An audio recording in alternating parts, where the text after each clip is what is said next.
Good morning, everyone. I see that our attendees are joining us.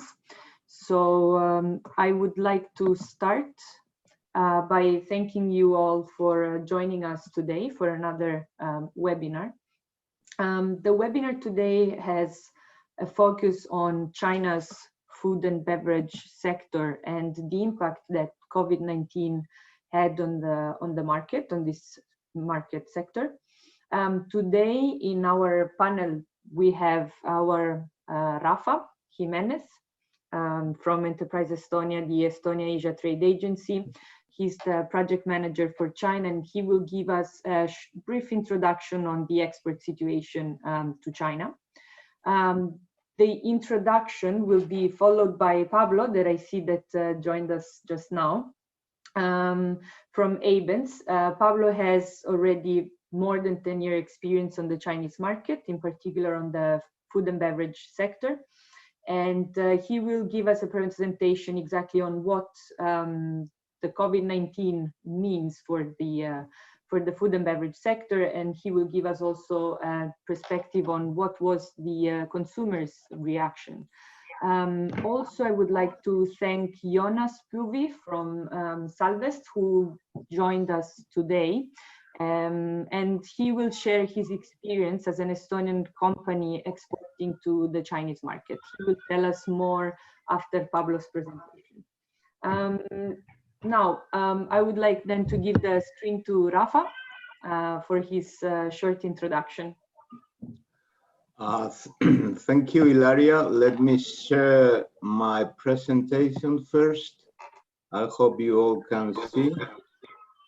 Yes, we can. You can. Okay. Well, thank you all for attending this webinar. I would like to talk a bit about China in general. How do we see the situation after this havoc of COVID that all the countries experienced? And I would like to start commenting the Estonia exports in general, which is this first slide that you can see there.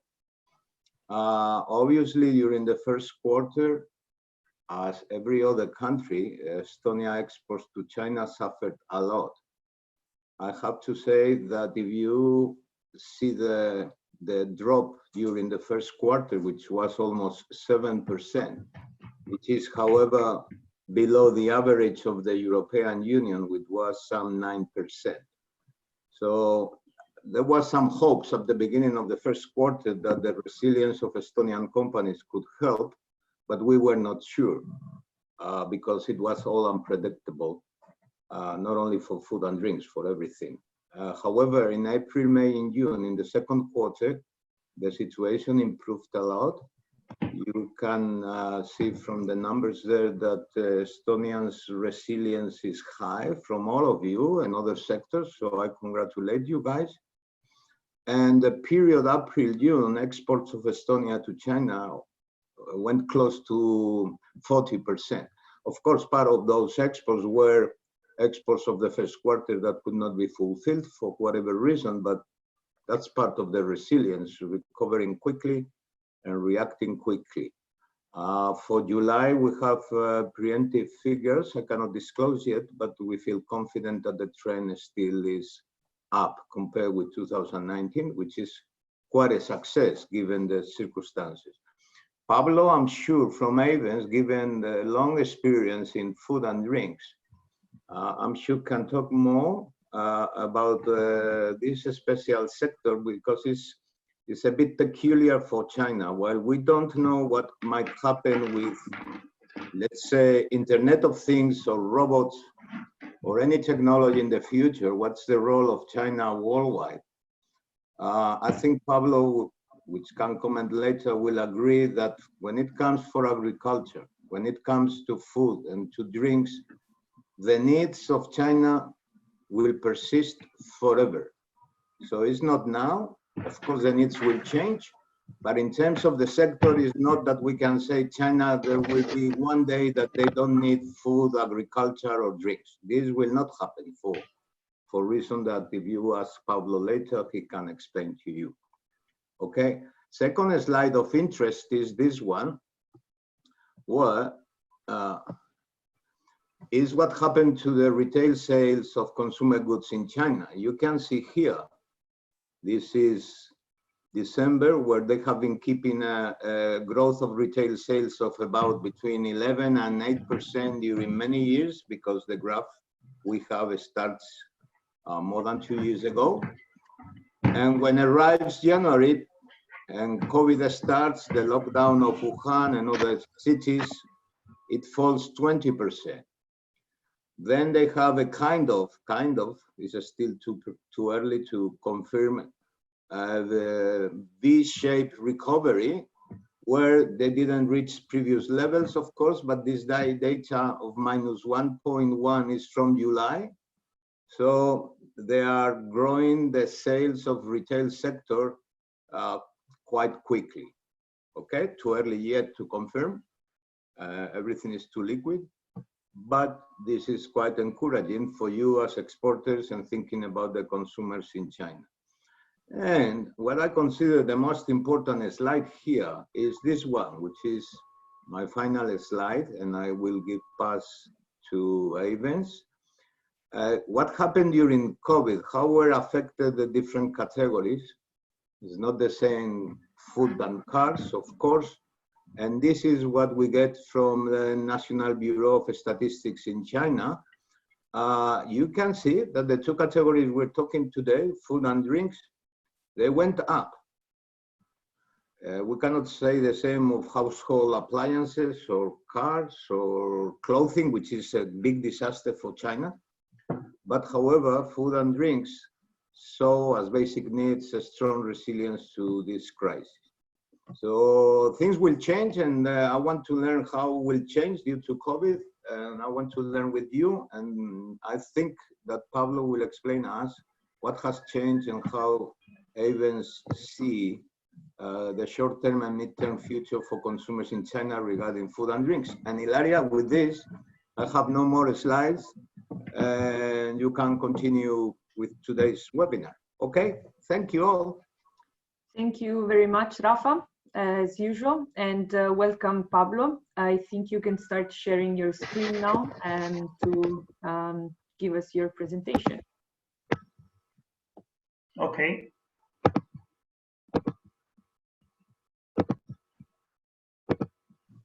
Now, can you see my screen full size? Yes.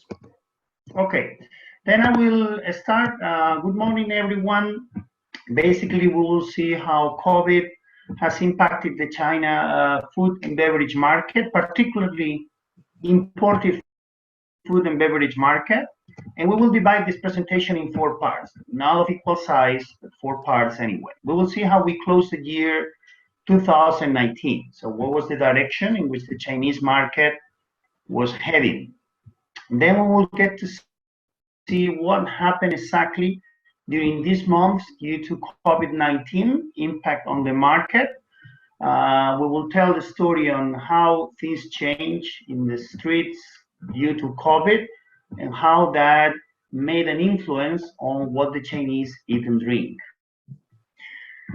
We will stop to see Estonian performance at the moment, and we will talk about expectations, which is what's coming next, what can we do forward to get opportunities in China. Okay, so let's get started. Let's get to see how things were set at the end of 2019. What was the direction in which we were going? Couple of ideas. Rafa has introduced them already. The first one I would like to say is China, basically, whatever you hear, whatever you've read, whatever difficulties you believe there are to export to the market, which may be true depending on the case, probably so, China imports more and more and more food every year. In the whereabouts of $10 billion more worth of food every year. And this is inevitable. And this is inevitable because China requires a growing amount of quantity, quality, and variety of food. So they have to produce in other places. Also, the type of food they consume requires, let's say, more of a base of cereals to produce. So 1 kilo of meat requires more than 1 kilo of cereals, as you can imagine. And due to pollution, water is getting limited, and climate change, of course. And due to industrialization and urbanization, available land, sometimes in very good arable lands, it's also being used for other purposes. This means that despite their improvements in agriculture, their need is not going to get smaller. Actually, their need is going to get bigger. Somewhat, the Chinese government recognizes this by eliminating the idea of trying to be self-sufficient in their 5-year plans, and they change this into being just having a stable supply. That's what they say. Okay, so here we have, that is what China needs. They're going to buy the food. Question is, are they going to buy our food? And that is the question we'll try to solve today.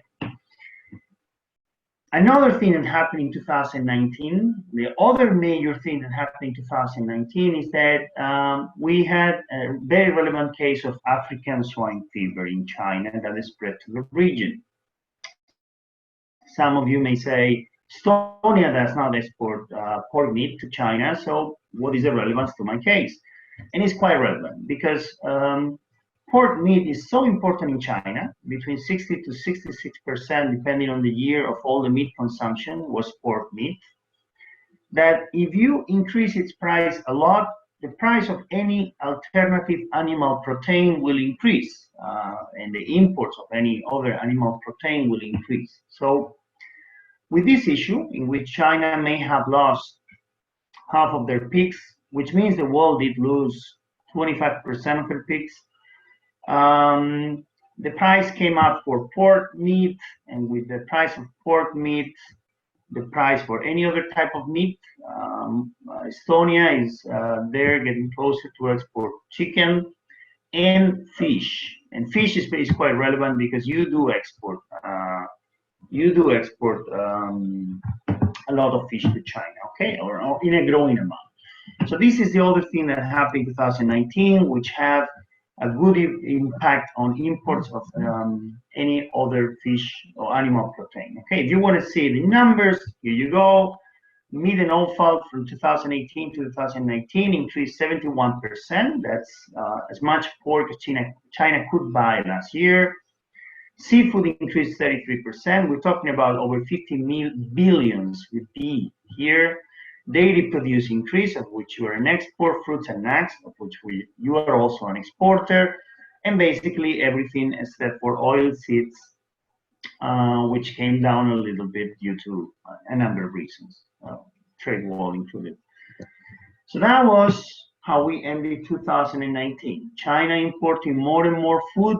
China having a price crisis on animal protein, mostly pork.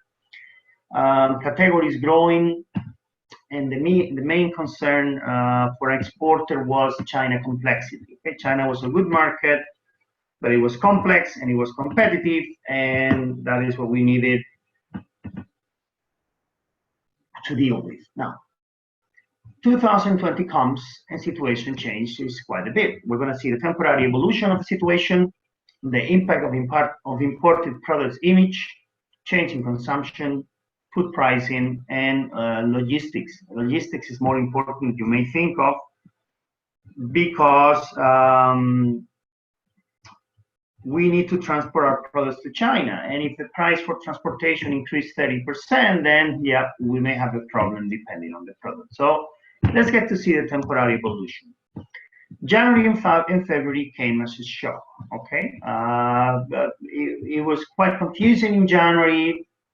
And then sometime when we were approaching Chinese New Year, it happened that the virus seems to spread, the news seems to spread, and China went on lockdown, depending on the city, just before or after Chinese New Year. Many did not leave for Chinese New Year, despite that millions of Chinese still traveling for New Year. So the workers that you can see in the picture went back to their home cities, most of them. But then the cities became totally empty, and the parcels will be delivered to the entry of the compound.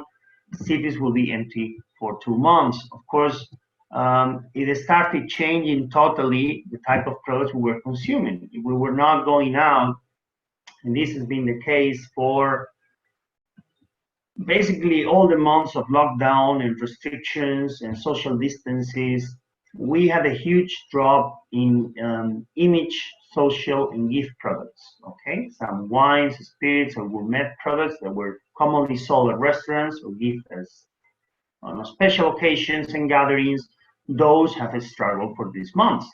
We will see how the market has recovered very fast, and expectations are good, but this will not be the best year, right? While basic products, fish, meat, those are growing a lot, and since the people cannot go out, they actually buy quite a bit, and even more expensive than before, because that's where they can spend the money. Okay. In March and April, we saw a slow reactivation, kind of what you can see in many places in Europe afterwards, even at the moment. Social distances exist, you're more limited. There's controls, masks, limitations on how you can sit in restaurants, and for example, Beijing implement a color code. So you use this in WeChat, which is the app that everybody has and use all the time. And you may have a green, yellow, or red. Okay, green is if you've been clean all the time, red if you're contaminated by virus, and yellow is if you cannot prove your green status, nor can we say that you are not red status. This would limit the places in which you could go in. Okay, so you could go in only if you were on green status to many shopping malls. Let's continue. We got to see a new normal in May. You see the situation, empty streets in February. We go to May, and these are pictures from 4 different cities on the 1st of May, which is holidays. Yes, not a normal Monday morning, but it's still May. And as you can see, people are wearing masks, but they're getting back to their previous life, at least in terms of visiting, and therefore consumption to a certain extent. In January, we get to see a new outbreak in June, and this is probably the one that is more relevant to us. It was much shorter, much smaller. They closed the market, but what happened there, and what has limited, probably would otherwise been an incredible boost for imported products, is that the situation spread rumors on if the origin of the coronavirus case could have been imported food. For some time, they said imported salmon. And the point is that although weeks later they denied this possibility, it was allowed for the rumor to spread for a couple of weeks. Social media, mainstream media, and official reporting was, well, we don't think it's that. But if you don't want to take any risk, well, then don't do it. And social media, chats and forums, whatever, reported that it was not a good thing. So salmon suffered quite a bit, as we will see. And the image of imported product a little bit. Short term is recovering, but short term. Otherwise, if we wouldn't have these episodes that I will explain you later, a few more, in which there is an unclear connection and there is doubt in the people regarding the quality, the safety of some imported food, even if it is the packaging. This would have been a situation in which imported food would have skyrocketed in terms of image and sales, not just sales, but also image. Due to these situations, we're stalling in the short term. Okay, we're not growing anymore depending on the product, but seafood and meat, the stalling in the short term. Imports are growing very much. We will see this later. Okay. From there, it is true that many ports started doing tests of COVID at port to random merchandise of every container before getting into port. For some time it was like this. This, as you can understand, created havoc at ports. Nobody would be able to check them all. So then those restrictions were replaced by companies issuing themselves responsibility paper But these have delayed the product. Some companies have been banned for exporting meat and seafood to China without very clear grounds for it. Okay, this will all go, of course, with COVID, but for some time it has created a situation that we don't think has a technical base for some companies or countries, which does not include the majority of them, but includes some of them. Okay. We go back to normality in July, and on cities, we could say life is quite normal, absolutely normal. We don't go to normality at the ports, okay? We basically keep seeing isolated cases, at least as they are reported, isolated cases that could be linked to the packaging of imported food. That's what the source of the information says. It was found in three Ecuadorian companies of shrimp were temporarily banned because of this. Okay, this is somewhat affecting the image because this makes a lot of noise on the social media. But the imports keeps growing, that's except for seafood. We will see. And on August, if you see your image down on the left, you will be seeing a party. That's Wuhan. Okay, that's Wuhan, where everything started. That's Wuhan. So that explains how the situation has normalized within China during this time, but it also explains, but it also shows the rest of the pictures how what is imported food is having from Chinese authorities a very specific approach on checking. In terms of data, we're good. For example, Guangzhou ports have reported to run 150,000 tests, and they say that only 3 products tested positive of COVID in the packaging, according to them. So as you can see, it's 1 on every 50,000 just for the packaging. The World Health Organization says that it could not go into the human. But still, you have associations in Guangzhou saying let's ban frozen food imports for some time until we can see what's going on with COVID and food packaging abroad. Now, nothing of this is going to happen. China needs the food more than ever. I will explain in the last part of this presentation how, on top of what I explained at the beginning of natural, let's say, natural need for food, last year and this year have been extremely bad in terms of food production for China. We have a number of issues. So they're going to import no less. They're going to import more than ever. But these situations that I'm explaining basically limit some countries' ability of creating an image. Many are products that were directed to the final consumer, and they were finding their way due to the increasing demand for quality in China and safety. And now that improvement has been stopped, okay, for this reason. All right, so this brings us to the last part of this section, which is the impact on EU food, on Estonian food. And basically, if you would have asked us before June, European food and Estonian food was set for a fantastic year in terms of brand building, okay? Quality, safety, authenticity, variety of the European food was going to be a fantastic year in terms of promotion. As you know, we already have this image in China. That's why the Chinese are willing to pay a premium. They have more money. They're willing to pay a premium. And this is still happening for most of the products, okay? However, after these cases in June outbreak and the way that the information is being treated and the issue that was made of imported salmon, we can say that this improvement in our image, despite all the problems that China has with its own food production, is not going to be as good. It's not going to be bad. We're not going to get back to anything, but it's not going to be as good as it was going to be due to these information cases and rumor spreading. Now, the best thing that we can do now is just keep working as usual. It's just an opportunity that we will not be able to take in full, perhaps, in some categories. If you send infant formula, then you're totally good. This only refers to meat and seafood to a certain extent, only to a certain extent, okay? And it has affected some specific countries only. So this opportunity is still there, but it's not as big as I would like it to be. Otherwise, by the end of the year, the European image would be incredibly up through the roof, okay? And how does this situation, as I have explained it, happening on the streets, how have that affected what the Chinese consume and don't consume, and the Chinese food market overall?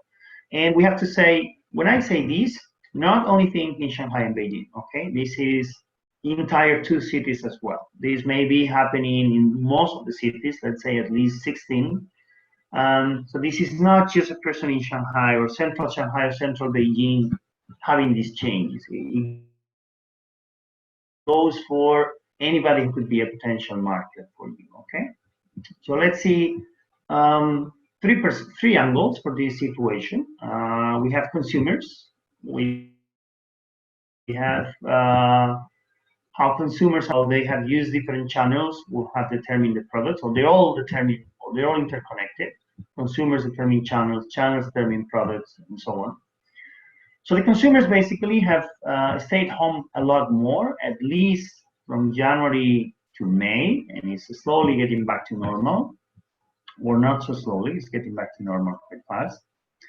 They've started for this period cooking a lot more. They've reduced the food delivery because the many restaurants were closed. Those that were open were actually doing very good business those days. But those that were open, yes, but most of them were closed. But certainly social gathering and outside dining have come down quite a bit. In that regard, then the channels that were doing extremely well were e-commerce. E-commerce is probably the channel that was doing better. Certainly the channel that was doing better before COVID, but COVID had been a jump forward of 3 to 5 years, because many products that were not using e-commerce have started, maybe people with certain age. Once you start using it and you become familiar with it, well, then it's not that hard. You keep using it, at least to a certain extent. Retail, traditional retail have done well. People were buying more food than ever. They will go to the supermarket and come back with several bags, which had almost disappeared before. People before were buying small purchases, so now they go on retail. Cross-border e-commerce, as you may or may not know, is a special type of e-commerce in which products are not imported already in China. They're on a bonded warehouse, and consumers can buy them in small amounts, okay, with special conditions. Those have done well. What comes to food supplements and whatever is perceived as enhancing immunity products, okay? And then convenience stores during this period have not done so well. Why? Well, it's simple. You don't plan to go to a convenience store most of the time, and you don't buy much there. You're just walking on the streets, and then it's hot, and then you see a convenience store, and you say, let's buy a drink. And when buying a drink, you buy something else, a snack, and then you leave. And they make a lot of business out of these. But if there's no people on the streets, well, then there's no potential buying from those people. So convenience stores have come down quite a bit, except those that were inside the compound, and then those would have sales from the neighbors. And food service has been the channel that have been impacted the most. And this is normal or easy to understand. Many were closed. People were afraid to go out. Even if they would go out, they couldn't meet their friends. Even if they could meet their friends, only two per table, one sitting on each corner. Obviously, for food service, it's been a very tough time. It is true that most of them have survived. They've suffered, they're battered and bruised, but they believe the situation was turning around and they survived one way or another. And this is good for us because they will continue, therefore, buying our products. And what products am I referring to? Well, fresh and healthy products, and I believe here is when Estonia can play or plays a very relevant role. Fresh and healthy products comes first, top of mind nowadays, okay? So fresh fruits, yes, that's one, fresh vegetables, muesli, smoothies, whatever is perceived as fresh and healthy, that has increased consumption. And some effects are long-lasting. Not everything. There was a trend that we already had. It's like e-commerce, okay? It was a trend that we already had. This boosted the trend. So now we're not going to go back to the old situation. We may not keep growing as fast as we've been growing, but we're going to continue growing. So we're not going to go back on fresh and healthy in China.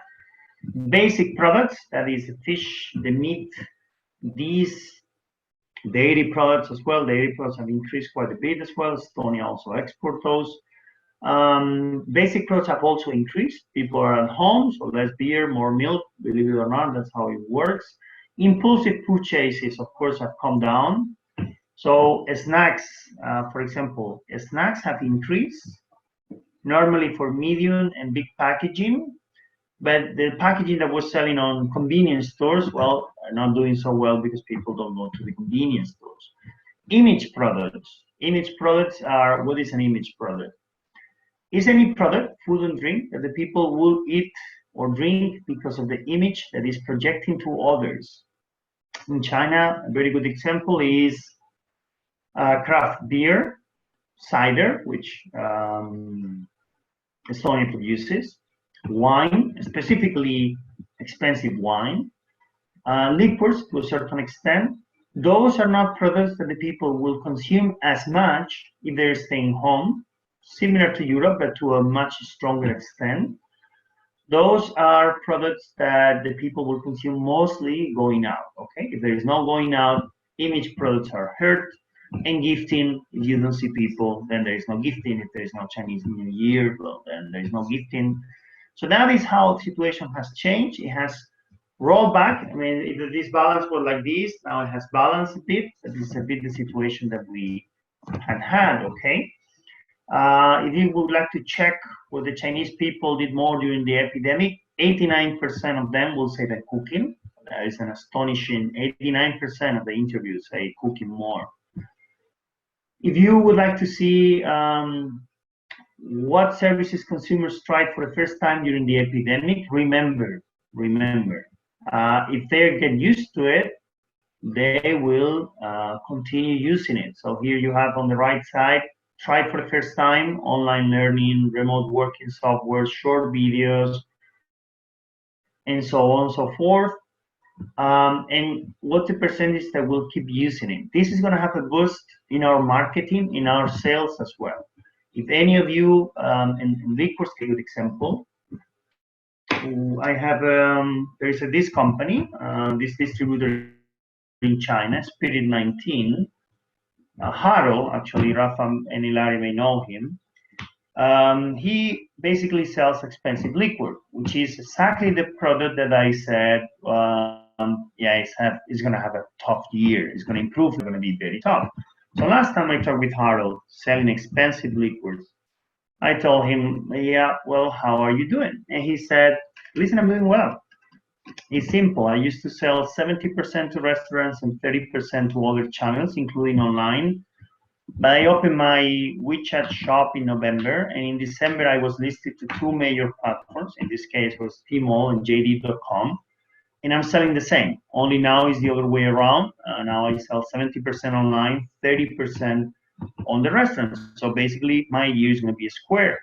And this is basically the solution that could have taken you pretty well out of this situation, and that is going to last to a certain extent. So if you sell liquors, I'm not saying you don't go to bars anymore, but I'm saying you need to sell also online. And this is where all these short videos play an issue, because promotion in China does not have to be too expensive. You can do well-targeted promotion with a WeChat account, and normally using Douyin, or what our brother is known on TikTok, for example, a lot of short videos for promotion. And this is working very well in China. So here you have two examples in which a company that should be doing very poorly, selling liquors, is doing well, thanks to e-commerce. So we need to do this transition. We need to do a bit of marketing. I know we don't have much resources. I'm not saying, well, you spend 1 million euros here, 1 million euros there. That's obviously out of our depth. We're talking about very simple, direct, straightforward marketing and online sales. Okay, so as a result, you can see home cooking went up quite a bit. Dine out went down considerably. Just remember that the Chinese consumer, despite these changes, still remain a number of things that as they were before. Change is constant and accelerated in China and keep being like this. Disposable income is increasing. Lifestyle is becoming more and more Western. Certainly, the Chinese consumers are getting more demanding and interested in new products. This is one unique characteristic about China, how much they like to try new products. Mostly because probably for many years they couldn't change or decide on what assortment to have. Now they want to try new things all the time. What is challenging is to stay, but actually the market gets new opportunities every day. Increasing in health conscious.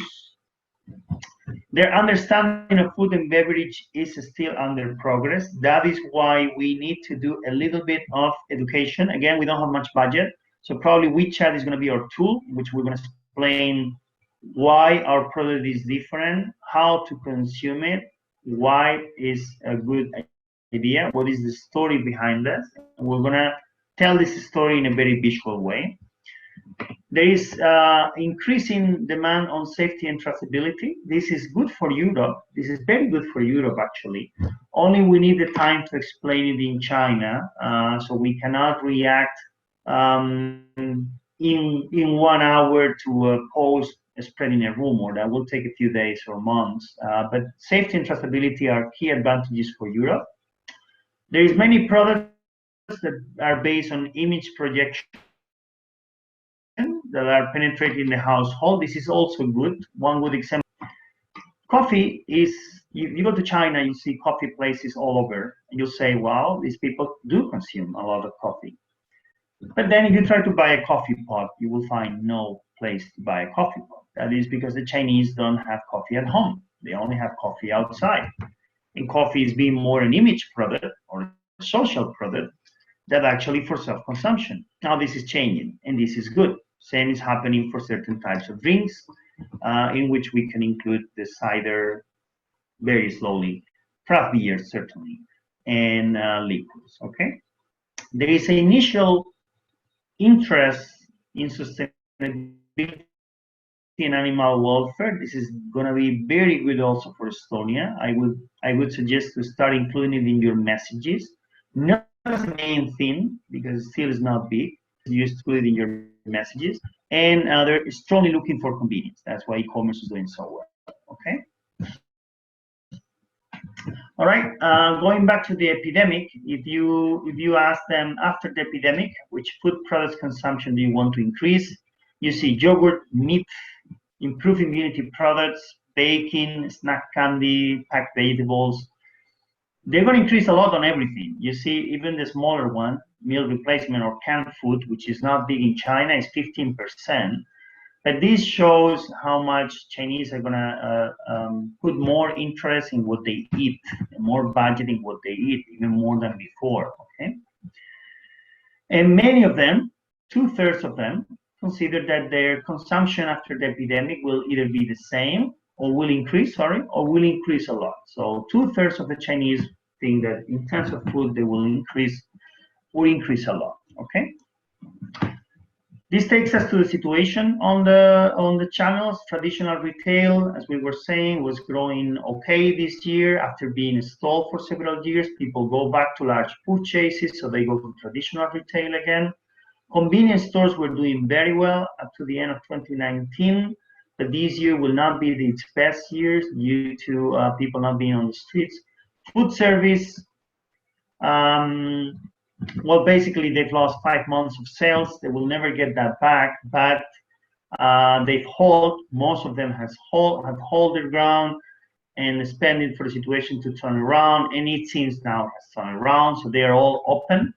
not with much cash, and this will bring a situation that I will explain in a moment. Traditional e-commerce is booming. You really need to have a look into it.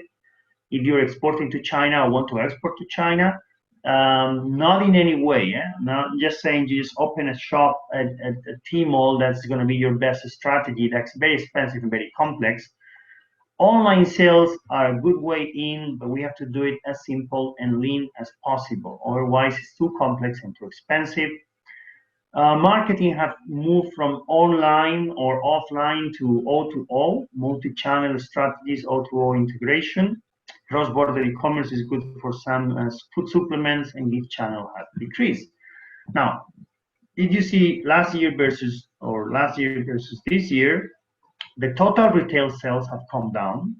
The online retail sales have also come down. That's the situation. But the food retail sales have increased 39% over last year, which was already increasing 29% over the previous year, okay? And the sales of daily necessities all the same. So market for food is actually good. I'm going to explain where the opportunity lies at the end of the presentation, okay? Pricing in China, well, is the red dot line, have been increasing. And these have been due mostly to food, okay? It has been food which has increased the prices in China and during this year. And particularly, like I said, it was meat. The rest of the products remain relatively stable, so, or increasing a little bit, which means if you're producing your products in the same price line as last year, you are slowly gaining competitiveness towards China, where prices are increasing every year, okay?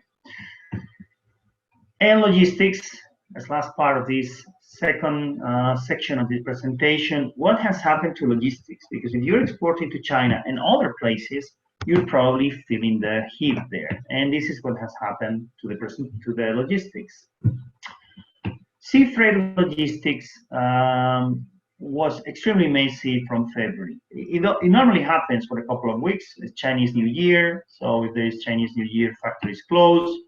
As factories close, there is not that much need for shipping, right? Products won't go from China to the rest of the world, and therefore you need less boats.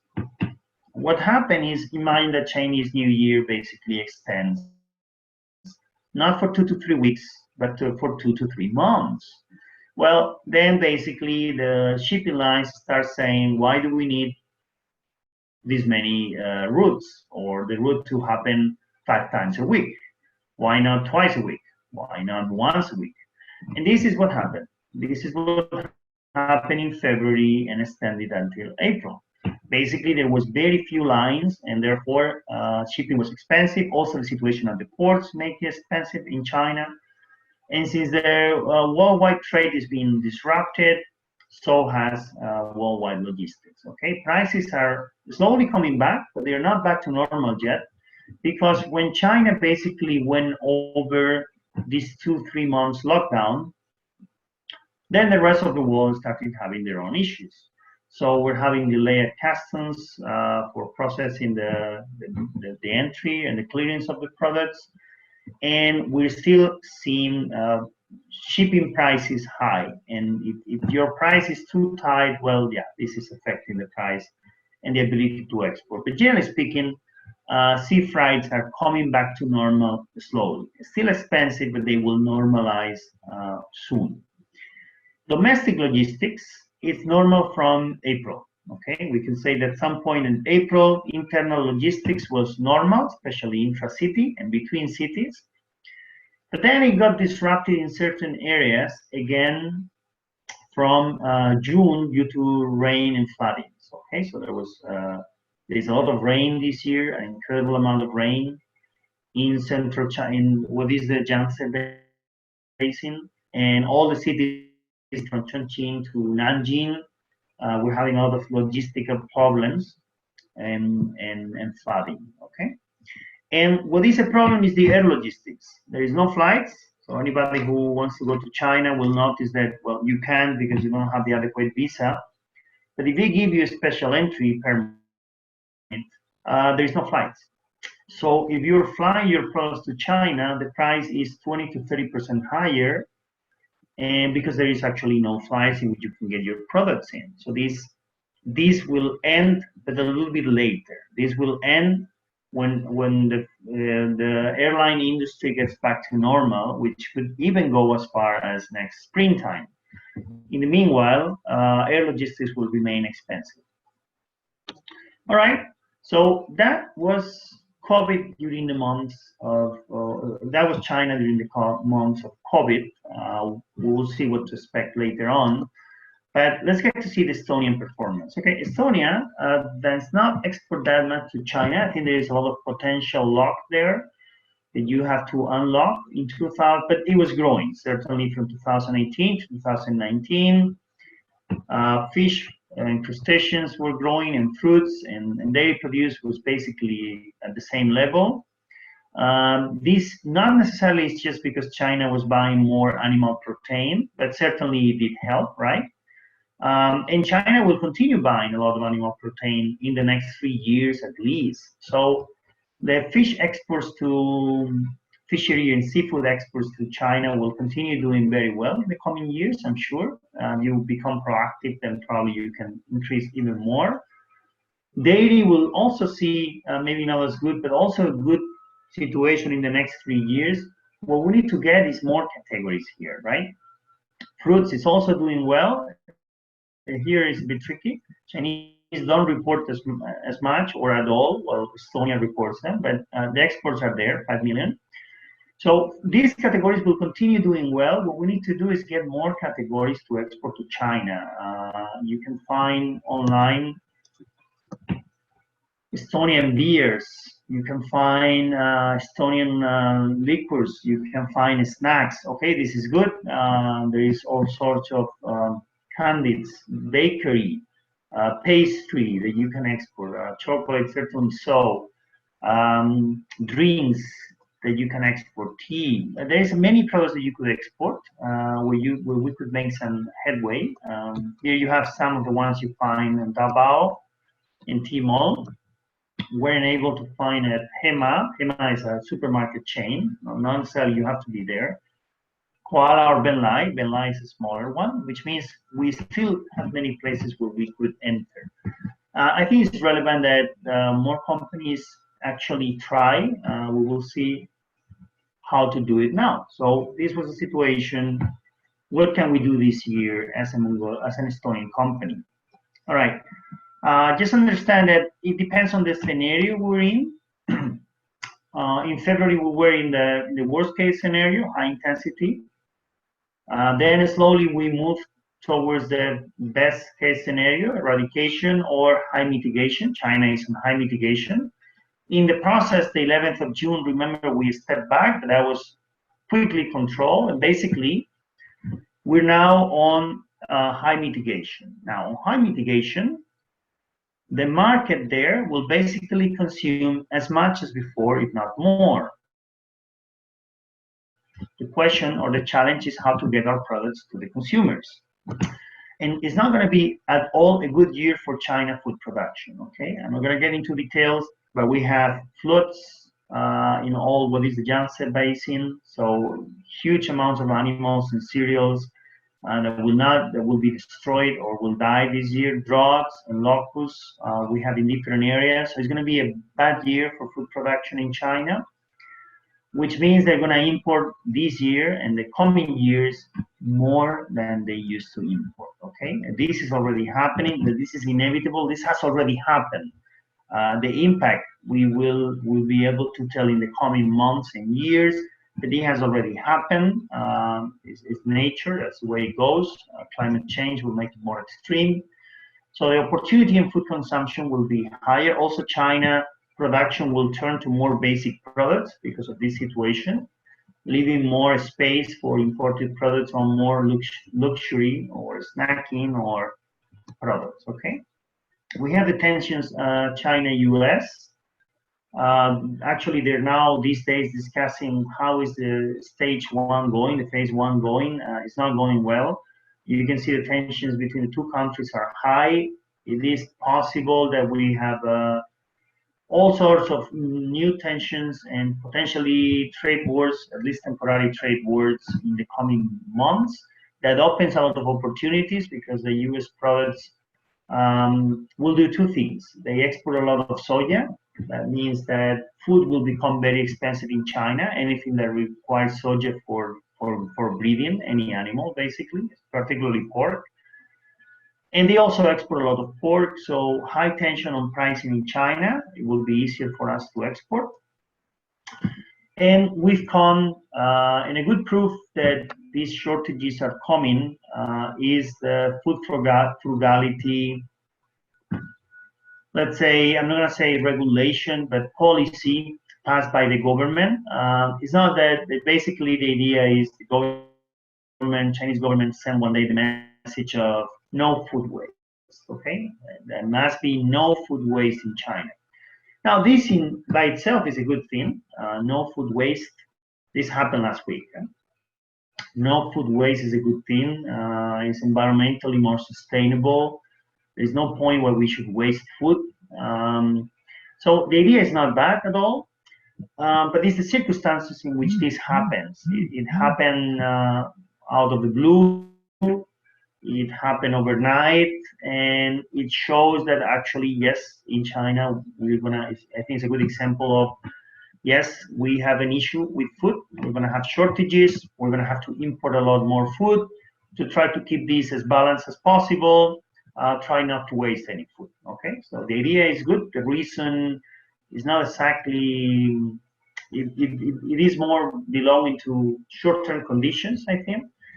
But it's a proof that China will be importing considerable amounts of food in the coming period, giving or opening good opportunities for us, okay?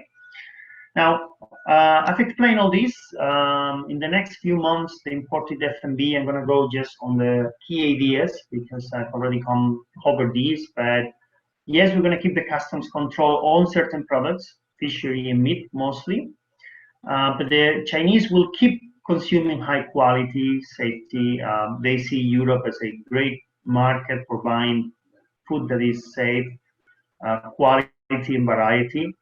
The new concerns on traceability and safety are going to be good for us, especially if we can do a bit of promotion, with the European Union already is. There is new habits on e-commerce mostly. Social products and gifting are recovering, but this will take a little bit of time while other products have already fully recovered. Animal protein consumption will remain high, okay? Logistics is going to keep a bit expensive on sea freight, relatively cheap or inexpensive as it was for domestic, and very expensive for air freight, okay? E-commerce is probably where most of your opportunities lay, but we need to do it in a way that is efficient with low budget, but very well targeted. Other channels are getting back to normal fast, okay? The food frugality policy is not, in my opinion, going to play, is not going to be able to offset the situation of China. So China will continue buying more and more food. What happens now is restaurants have no cash and distributors have no cash. So how do I get new products into the market? I'm an Estonian company.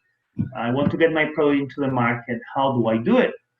And this is the thing. Consumers will be willing to buy, but some distributors and restaurants and bars and chains will have some issues with the cash. They have been closed for some time, so they're going to be willing to get new products that are either a bit less expensive or that they can pay a little bit later, okay? And that is going to depend a lot on your negotiation with your importer and the importer negotiation with the restaurant. But those that facilitate payment right now, is true, is going to have an easier time getting the product into the market, okay? Right now, for imported food in China, the stock is either too high or too low. It's too high for products that are image products, expensive liquors, and it's too low for basic products, okay? So it's going to be a disbalance for the next 3 months. Now, consider that an opportunity. if you're the market, if you're able to deal with this situation better than the competitors, your product will get in. Don't expect Chinese tourists this year, and it's going to be very hard to go to China, especially if you were not living there before. China is going to do more domestic traveling, which it is good for us for exporting products that they will consume at their bars and restaurants. Let's see 12 things that will happen in 2020, which is the end of my presentation. I've basically consumed my hour. 12 things that will happen in 2020. And where are the opportunities that I'll explain at the very end. China, food output will suffer this 2020. That has already happened, okay? Statistics show a decrease, but the major decrease will come later. Statistics go a bit late, so certainly China need for food will continue very big, especially in the next 3 years. It's going to be huge. This and next year is going to be huge. For China to remain a major food importer, not necessarily a problem with that. We just need to do it in a balanced way. And it's an opportunity for us, of course. Animal protein will certainly have a good time. They had it last year. They have it this year, and they're going to have it the next few years. Image product will have a weak year, so 2020, because you will have lost 5 months. But it's going to recover strong because the people are really willing to go out, kind of like in Europe, I guess. If they will allow you to go to bars freely all the time, no mask and everything, well, people will go there. Well, that's what's happening in China.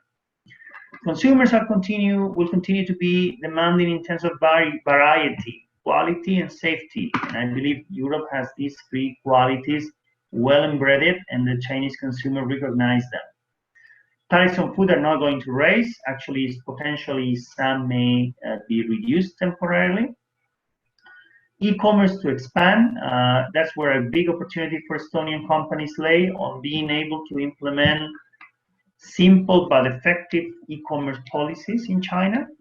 Simple but effective. I don't have the time to explain what that is today, but I'm sure Enterprise Estonia will be able to explain you. Actually, I believe they have several times before in other webinars. Food service and its distributors have to consolidate. What's going to happen here, and I'm going to jump to point 11, is the shelves are shaking, ladies and gentlemen, okay? The picture that you took the 31st of December 2019 of any shelf or any restaurant, and the picture that you take now will show a lot of empty spaces, empty slots. And this is the opportunity for us. Any of you who have probably thought, I wish I would have arrived to China earlier. Now, all the spaces seems to be taken. Well, good news. Spaces have just opened up all of a sudden. In 6 months, you've opened more spaces and gaps and opportunities in the Chinese shelves that you have in the previous 5 years. The problem is how to get there, how to navigate to the situation. And I have to tell you that whoever does this, manages this situation better, will be able to turn it into a competitive advantage. So in the case of Estonia, you may not be able to go now, but you may have contacts on the ground that can actually start looking for clients for you. And if not, try to take any opportunity that you have in the next 6 to 9 months, because the market will be really in need to refill from now on. If, for example, you're going to the China International Import Exhibition in Shanghai, well, that's a very good opportunity if you can go, or your representatives can go. If not, coming to China in the first half of 2021 will also be a very good opportunity. Prepare a little bit, but it's going to be a lot of opportunities in those gaps opening the market in the last 6 months, okay? Well, that is basically what we're going to see this year. To mention them all, the Chinese government will introduce some corrective measures to balance the situation as the frugality policy. This will only be able to stabilize the situation to a certain point. China will be, let's say, from the food point of view, on a weak position in the next few years, which I think they have to come to terms with the idea of importing food of all sorts, and just try to have a very stable supply of that. And that's what I believe is the situation for China one way or another, and I think it could be a very natural thing. same as Europe has come to terms with the idea of importing other types of products. China has to come to terms with the idea of importing food. I think they have, but maybe a bit more so. And then China will probably have tensions with the United States for any foreseeable future, I'm afraid, which means United States is a big food exporter to China. So that will also, unfortunately for them and for everybody, but fortunately for Estonian exporters, that may open opportunities. Okay, cheese in the last year was a very good example of, or protein. Whey protein was also a very good example. So there was those opportunities. Okay, thank you so much. That was my hour with the content. Ilaria, if there's any questions, I can take them now or at the very end. Yeah, thank you very much, Pablo. I was actually thinking about this because the presentation was extremely detailed, and with the last minute updates from last week. So the companies have all the information regarding the current situation of the Chinese market. I haven't seen, to be honest, any question popping up, but I'm sure that if they will have any question, they will start filling our chat box and Q&A box soon. If not, I will make sure that you will receive the question, or anyway, we will also support from our side to answer. I would, well, thank you again, Pablo. And if Jonas is here with us, I would call him in to tell us a little bit more about his experience in exporting to the Chinese market. Yes, so thank you, Pablo, for the thorough overview and describing the market dynamics today. It actually gives the courage that the food from Europe retains as a safe and a good quality food. So as a way to get it started, my name is Jonas and I'm responsible for sales in Salvest, and especially we are exporting now the baby food and smoothies in a convenient pouch packaging. So actually our journey to China started roughly 5 or 6 years ago already, when we first visited the Canton Fair in Guangzhou, with as being part of the Estonian pavilion, which was organized by the Enterprise Estonia. So indeed, we got some new partners, but not from China, but from Denmark and Poland. And actually, back then we had some internal barriers, like the very low shelf life of the products, and we lacked quite the market knowledge at that time. So the Chinese market was put aside for a few years, but let's say during this past 3 or 4 years, we are more focused on the European market, and we have seen that many markets here were really saturated. So, and we have at the same time, we have heard so many success stories in the baby food sector in China. So we were sure that maybe it's not too late to jump on board in the Chinese market. So we changed our approach completely. So before we tried to go directly to the businesses in China, but let's say selling directly to the business, but we prefer to have an inside man in China. So basically we hired a Chinese agent from Europe who is living here, but has a really close connections to very crucial connections in our fields. And as you probably all know, that connections are everything in China. So we did this kind of market entry strategy. We focused on very concrete products, baby food and smoothies, as actually we had 200 different products in the range, but we forget about them for the Chinese market, and we fine-tuned our marketing materials as well. So fast forward 10 months, so we have right now 2 companies. So company 1, which is based in Shenyang, in Hangzhou. So they probably have a picture that you shared with us. Maybe I can just show it. They came to visit? Yes, so they came to visit us actually last October 2019. So they are selling our branded baby foods and smoothies.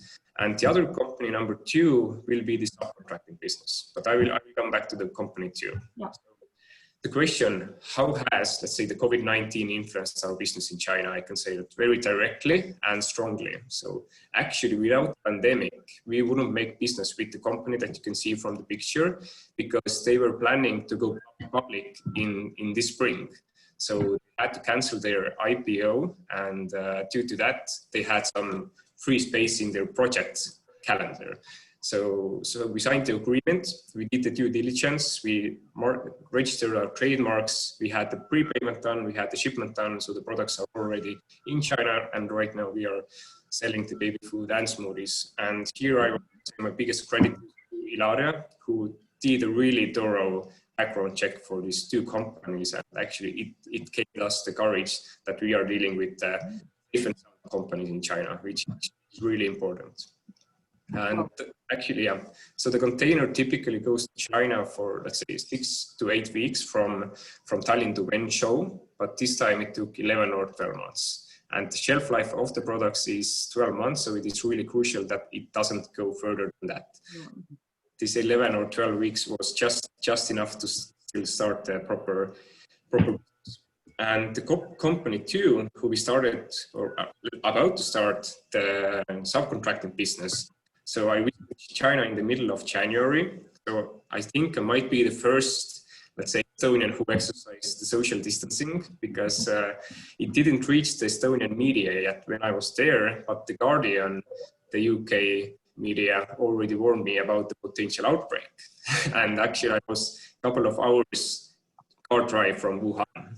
Oh, right. So you were right in the middle of the outbreak. Yeah, but I luckily just on the last day I heard about it, and then I went and came safely home. But this company number 2 has a really strong philosophy. So I was visiting them, but they said that they never start this operation before they have visited us here in Estonia. So they haven't had a chance to come and visit us here during these 8 months. So we are, let's say, in a negotiation of the agreement, but they said that we are not going to sign before we come to visit you. And that agreed, and no business happens before that. So it is very strong impact on us. So very, let's say, 2 different kind of stories here. And before I went to China for the first time, I actually stepped by the Enterprise Estonia to speak with Rafa, who actually briefed me face to face as well before I went to China. So here again, thank you for this opportunity. But very briefly, as I had, let's say, 5 minutes to describe. Yes, please go ahead. Yeah. I would say that, let's say, these kind of 3 things that has helped us here is connections to have this kind of inside man in China and turn attention to details. Because right now, of course, as always, there is a lot of bureaucracy, and our experience, they turn a lot of, let's say, attention to details. So every letter and every word has to be precisely where it needs to be. And if not, let's say your products or the container might be at the customs for longer than you want to. And number 3, which actually is quite common sense, but still actually many lack of this topic, is to become a super host, because they really care about very great hosting. So whenever they came to us, this Chinese company that you can see from the picture, the first stop was in Finland. So we went even to Finland. We took the ferry together, we drove them to Tartu, we had the Chinese flag in front of our building. We had a very, let's say, thorough meeting with the key persons, with the owner, CEO, etc. So we showed that we are really in this business together. So, and after that, we visited Estonian farmers to show where the raw material is coming from. So we did everything by the book to actually make this kind of overall memorable trip to Estonia. So we didn't discuss so much about the products, but more about the philosophy of the businesses. So it is really important to align the philosophies of these 2 companies.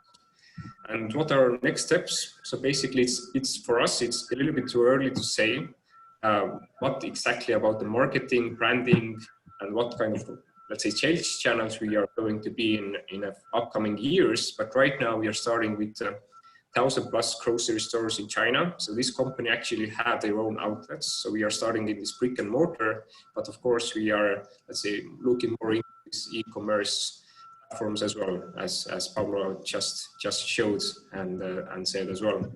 So we have a really well-experienced partner in China, because we know that, let's say, from here in Estonia, it is really hard to understand the dynamics of the market and start by ourselves. So we prefer to have this, let's say, partner who can offer us this kind of 365 degrees activities.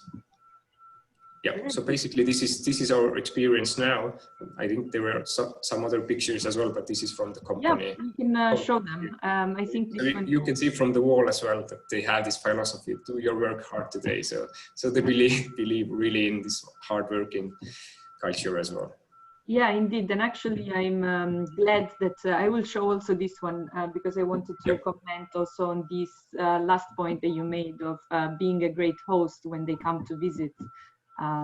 Because it was actually one of the things that I wanted to ask you, as I noticed that you had placed the Chinese flag when they were there. So this is actually a very good advice that you just gave to the other Estonian companies.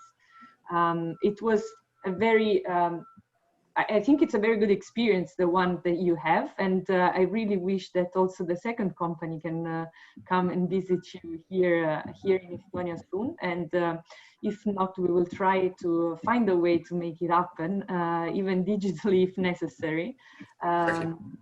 Yeah, because I mean, your experience was very straightforward, and that indeed this few months that we just spent posed quite a few challenges to all of us. So we all had to find new ways of to react to what was happening to us. Just trying to see just now if we have any question. No, but maybe if I don't see any question, I will start to close unless Pablo or Jonas have anything else to share with us.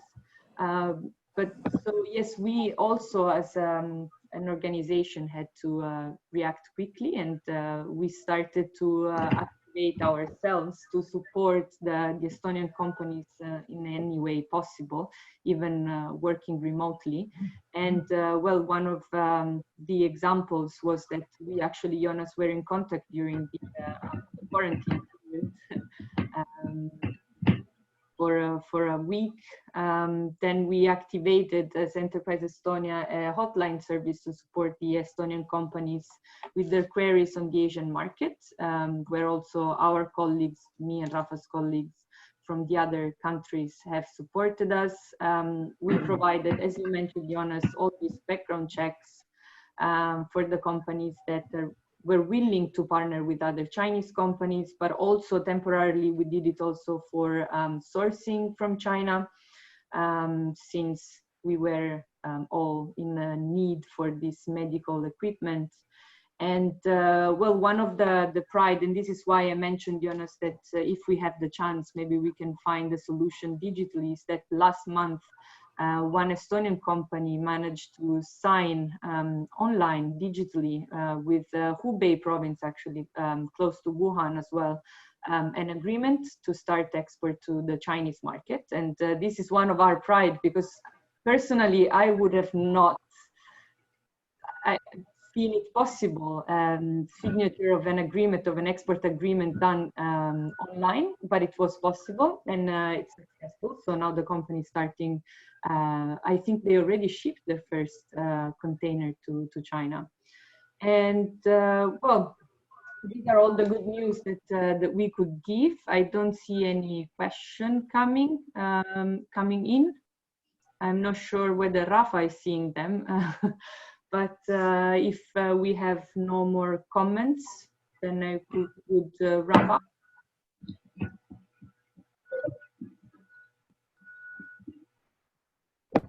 Okay, I will then close it. And well, Rafa, I think he's joining us to show himself. Rafa and me for China will remain available for any query, right, Rafa? Of course, thank you all, and we're fully committed with you to export to China, guys. And thank you to Yona. I want to tell how it happened. I met Yona in January. He was in a hurry to the airport, you remember? And when he was arriving to China, we received the news that Wuhan was locked. And my first thought was for Yona, saying, oh my. But we are 6 months later, and he has good news for us. And I'm sure behind this, there is a lot of hard work. And as Pablo said in another presentation some time ago, smoothies and children's smoothies and baby food is gonna be a need in China for years, right, Pablo? Yeah, yeah. One advice there, that is certainly going to be the case. Healthy food, smoothies for kids. I have to say one thing, a key decision on selling smoothies aiming for kids in China is the following. It's a very important decision. Not necessarily is black or white. You can go from one to the other, but this is very important. If you say this food is for kids or for infants, not to mention if you say it's for babies, you will enter another legal category, which will require a level of approvals in China that will take some time. In the process, while you do or not do this, you can target the smoothies for kids, not saying anything just by the packaging, right? We have cartoons we have drawings and cartoons, and that will basically look to anybody that is aimed for kids, but legally you're still under, let's say, normal food. I recommend you start there because the legal procedure for the other will take some time and money.